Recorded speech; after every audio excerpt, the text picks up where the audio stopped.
नमस्कार। जी हाँ दोस्तों, किताबें कैसे पढ़नी चाहिए। किताबें पढ़ना केवल शब्दों को देखना या पन्ने पलटना नहीं है।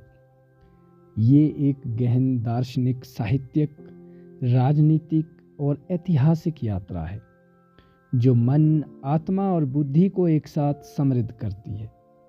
किताबें पढ़ने की कला में विचारों को आत्मसात करना, भावनाओं को जीवंत करना और ज्ञान के विशाल सागर में गोता लगाना शामिल है। आज के इस लेक्चर में मैं किताबें पढ़ने की प्रक्रिया को एक समग्र दृष्टिकोण से बताने का प्रयास करूंगा, जिसमें दार्शनिक गहराई, साहित्यिक संवेदनशीलता, राजनैतिक जागरूकता और ऐतिहासिक संदर्भ शामिल होगा। आइए दोस्तों, किताबें पढ़ने की कला एक दार्शनिक दृष्टिकोण के बारे में बात करते हैं। किताबें पढ़ना केवल जानकारी प्राप्त करने का माध्यम नहीं है, ये स्वयं को जानने और विश्व को समझने की प्रक्रिया है। दार्शनिक रूप से देखें तो पढ़ना एक संवाद है, लेखक और पाठक के बीच, अतीत और वर्तमान के बीच, और सबसे महत्वपूर्ण स्वयं के विभिन्न पहलुओं के बीच। प्लेटो ने कहा था कि हम जो पढ़ते हैं वह हमें बनाता है। ये विचार हमें ये समझाने के लिए प्रेरित करता है कि किताबें हमारे चेतना के दर्पण है।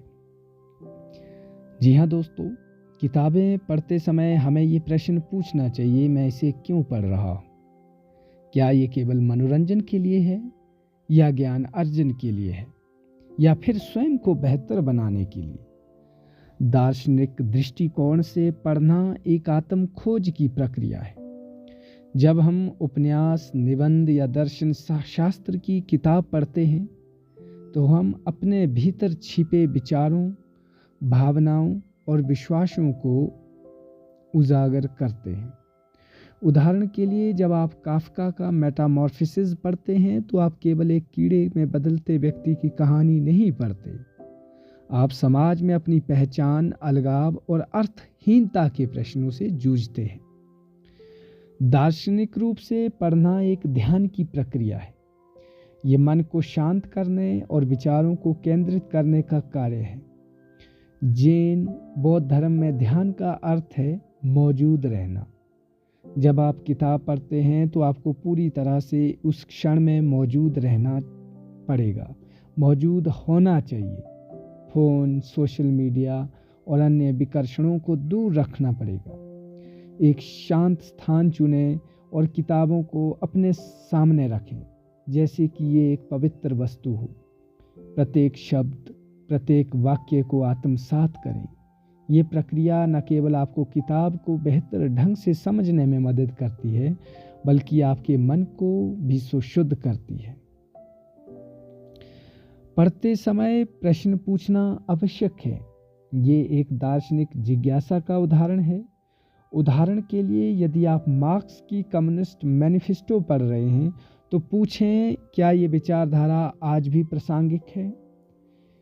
या यदि आप रविंद्रनाथ टैगोर की गोरा पढ़ रहे हैं तो पूछें, राष्ट्रीयता और व्यक्तिगत पहचान के बीच का ये संघर्ष मेरे जीवन में कैसे प्रतिबिंबित होता है? ये प्रश्न आपको किताब के गहरे अर्थ तक ले जाते हैं और आपके विचार को विस्तार देते हैं। साहित्य पढ़ना भावनाओं का संवाद है। ये कला है जो आपको हंसाती है, रुलाती है और आपको जीवन के विभिन्न रंगों से परिचित कराती है। साहित्यिक किताबें पढ़ते समय हमें भाषा की सुंदरता, चरित्रों की गहराई और कहानी के प्रभाव में डूबना चाहिए। साहित्य की किताबें पढ़ते समय भाषा पर ध्यान दें, भाषा की सुंदरता को महसूस करें। प्रत्येक लेखक की अपनी शैली होती है, उनकी भावनाएं और विचारों का प्रतिबिंब होता है। उदाहरण के लिए, प्रेमचंद की कहानियों में ग्रामीण भारत की सादगी और संघर्ष झलकता है, जबकि सलमान रश्दी की मिडनाइट चिल्ड्रन में जादुई यथार्थवाद का भाषा का जटिल जाल बुनता है, जिसे हम मैजिक रियलिज्म के नाम से जानते हैं। जब आप पढ़ें तो शब्दों को केवल देखें नहीं बल्कि उन्हें महसूस करें। यदि कोई वाक्य आपको रुला देता है तो रुकें और उस भावना को जिएं। यदि कोई पंक्ति आपको हंसाती है तो उस हंसी को अपने भीतर गूंजने दें। चरित्रों के साथ जीना। साहित्यिक किताबों में चरित्र केवल काल्पनिक नहीं होते, वे हमारे अपने व्यक्तित्व के विभिन्न पहलुओं को दर्शाते हैं। जब आप जेन ऑस्टिन की प्राइड एंड प्रेजुडिस पढ़ते हैं तो आप एलिजाबेथ बेनेट की स्वतंत्रता और डार्सी की जटिलता में अपने स्वयं के गुण और कमियां देख सकते हैं। चरित्रों के साथ संवाद करें, उनके निर्णयों पर विचार करें, पूछें कि मैं उनकी जगह होता तो क्या करता। ये प्रक्रिया आपको न केवल किताब से जोड़ती है बल्कि आपके भीतर की संवेदनशीलता को भी जागृत करती है। साहित्य पढ़ते समय कहानी के प्रवाह में डूब जाना चाहिए। ये एक नदी की तरह है जो आपको अपने साथ बहा ले जाती है, लेकिन ये प्रवाह केवल तभी संभव है जब आप पूरी तरह से उसमें समर्पित हो। उदाहरण के लिए गाब्रियल गार्सिया मार्केज की 100 Years of Solitude पढ़ते हैं तो आप मैकोंडो के जादुई संसार में पहुंच जाते हैं और खो जाते हैं। इस खोने की प्रक्रिया में आप समय, स्थान और स्वयं को भूल जाते हैं। यही साहित्य की शक्ति है। राजनैतिक दृष्टिकोण और सामाजिक जागरूकता का कैसे ध्यान रखें? किताबें पढ़ना केवल व्यक्तिगत आनंद एवं ज्ञान का स्रोत नहीं है, ये सामाजिक और राजनैतिक जागरूकता का भी माध्यम है। प्रत्येक किताब, चाहे वह साहित्य हो, इतिहास हो या दर्शन, किसी न किसी रूप में समाज और राजनीति से जुड़ी होती है। किताब पढ़ते समय लेखक के सामाजिक और राजनीतिक संदर्भ को समझना महत्वपूर्ण है। उदाहरण के लिए जब आप जॉर्ज ऑरवेल की 1984 पढ़ते हैं तो ये समझना आवश्यक है कि ये किताब द्वितीय विश्व युद्ध के बाद के डर और अधिनायकवाद के खिलाफ एक चेतावनी थी। इस तरह जब आप अमृता प्रीतम की पिंजर पढ़ते हैं तो आपको भारत पाकिस्तान विभाजन के दर्द और स्त्री के संघर्ष को समझना होगा। लेखक का संदर्भ आपको किताब के गहरे अर्थ तक ले जाता है। किताबें पढ़ते समय उन सामाजिक और राजनीतिक मुद्दों पर विचार करें जो किताब उठाती है। उदाहरण के लिए यदि आप अरुंधति रॉय की the God of small things पढ़ते हैं तो जाति, लिंग और सामाजिक असमानता जैसे मुद्दों पर विचार करें। पूछें, ये मुद्दे आज के समाज में कैसे प्रासंगिक है। ये प्रक्रिया आपको न केवल किताब को बेहतर ढंग से समझने में मदद करती है बल्कि आपको एक जागरूक नागरिक भी बनाती है। पढ़ते समय अपनी सामाजिक और राजनीतिक स्थिति पर भी विचार करें। आपकी पृष्ठभूमि, आपका लिंग, आपकी जाति और आपका आर्थिक स्तर आपके पढ़ने के अनुभव को प्रभावित करते हैं। उदाहरण के लिए एक दलित पाठक और एक उच्च जाति पाठक बाबा साहेब अम्बेडकर की एनाहिलेशन ऑफ कास्ट को अलग अलग दृष्टिकोण से देखते हैं।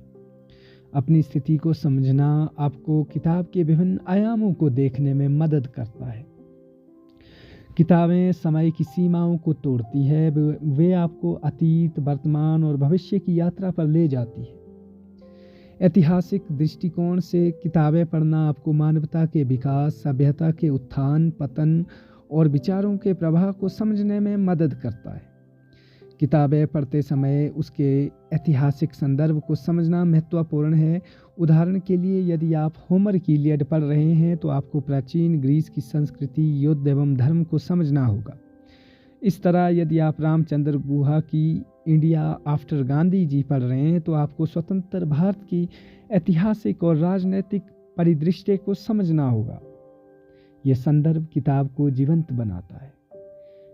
ऐतिहासिक किताबें पढ़ते समय अतीत से सीखने का प्रयास करें। उदाहरण के लिए युवाल नोहा हरारी की सैपियंस पढ़ते समय आप मानव सभ्यता के विकास और उसकी गलतियों से सीख सकते हैं। पूछें, हम अतीत की गलतियों से क्या सीख सकते हैं। ये प्रक्रिया आपको वर्तमान को बेहतर ढंग से समझने और भविष्य के लिए तैयार होने में मदद करती है। ऐतिहासिक किताबें पढ़ते समय अतीत और वर्तमान की तुलना करें। उदाहरण के लिए यदि आप महाभारत पढ़ रहे हैं तो इसके युद्ध और नैतिकता के प्रश्नों को आज के वैश्विक युद्धों और नैतिक दुविधाओं से जोड़कर देखें। ये तुलना आपको ये समझने में मदद करती है कि मानव प्रकृति समय के साथ कितनी स्थिर और कितनी परिवर्तनशील है। देखिए, किताबें पढ़ना केवल पढ़ना नहीं है, उन्हें याद रखना, उनके विचारों को अपने जीवन में लागू करना भी उतना महत्वपूर्ण है। पढ़ते समय नोट्स लेना एक प्रभावी तरीका है, क्योंकि यदि आप विक्टर फ्रैंकल की मैन सर्च फॉर मीनिंग पढ़ रहे हैं तो अर्थ की खोज से संबंधित उनके विचारों को नोट करें। ये नोट्स बाद में आपके लिए एक संदर्भ बिंदु बन सकता है। किताबों के बारे में दूसरों के साथ चर्चा करना उनके विचारों को याद रखने का एक शानदार तरीका है। बुक क्लब में शामिल हो या अपने दोस्तों और परिवार के साथ किताबों पर बात करें। उदाहरण के लिए यदि आप टॉनी मॉरिसन की बिलव्ड पढ़ रहे हो तो दास्ता और स्मृति के विषय में पर अपने दोस्तों के साथ चर्चा करें। यह आपके दृष्टिकोण को समृद्ध करता है और किताबों के विचारों को अपने जीवन में लागू करें। उदाहरण के लिए यदि आप महात्मा गांधी की my experiment with the truth पढ़ रहे हैं तो सत्य और अहिंसा के सिद्धांतों को अपने दैनिक जीवन में लागू करने का प्रयास करें। किताबें पढ़ते समय भावुकता और विशाल ज्ञान की अनुभूति तभी संभव है जब आप पढ़ने को एक समग्र अनुभव बनाएं। यह अनुभव तब और गहरा होता है जब आप किताबों को केवल पढ़ते नहीं बल्कि उनके साथ जीते हैं। पढ़ते समय अपनी भावनाओं को व्यक्त करें। यदि आपको किताब रुलाती है तो रोएं। यदि आपको कोई किताब आपको प्रेरित करती है तो उस प्रेरणा को अपने कार्यों में उतारें। और सबसे बड़ी बात, पढ़ते समय भावनात्मक गहराई और विशाल की अनुभूति के लिए कुछ उपाय आपको बताऊंगा। किताब की भावनाओं को जिएं। अमृता प्रीतम की पिंजर के दुख में रोएं। एपीजे अब्दुल कलाम की विंग्स ऑफ फायर से प्रेरित हो। भावनाओं का ये प्रवाह अनुभव को भी अविस्मरणीय बनाता है और आपको प्रत्येक किताब को आश्चर्य के साथ पढ़ें। रामायण या ओडिसी पढ़ना एक महाकाव्यात्मक यात्रा है। यह आश्चर्य आपको विशालता और उत्कृष्टता का एहसास कराता है। अंत में इतना कहूँगा कि दार्शनिक, साहित्यिक, राजनीतिक और ऐतिहासिक दृष्टिकोण के साथ किताबें पढ़ने को एक गहन भावनात्मक और बौद्धिक अनुभव में बदल देता है। सजगता, जिज्ञासा, सहानुभूति और संदर्भ के साथ पढ़ने से आप न केवल ज्ञान को आत्मसात करते हैं बल्कि मानव विचार और अनुभव के एक विशाल ताने बाने से भी जुड़ते हैं। प्रत्येक किताब को एक यात्रा बनाएं जो आपके हृदय को झकझोरे, आपके मन को तेज करें और आपको स्वयं और विश्व की गहरी समझ प्रदान करें। आज के इस एपिसोड में आपके लिए इतना ही। आपका समय शुभ रहे और चैनल को सब्सक्राइब जरूर करें। जय हिंद दोस्तों।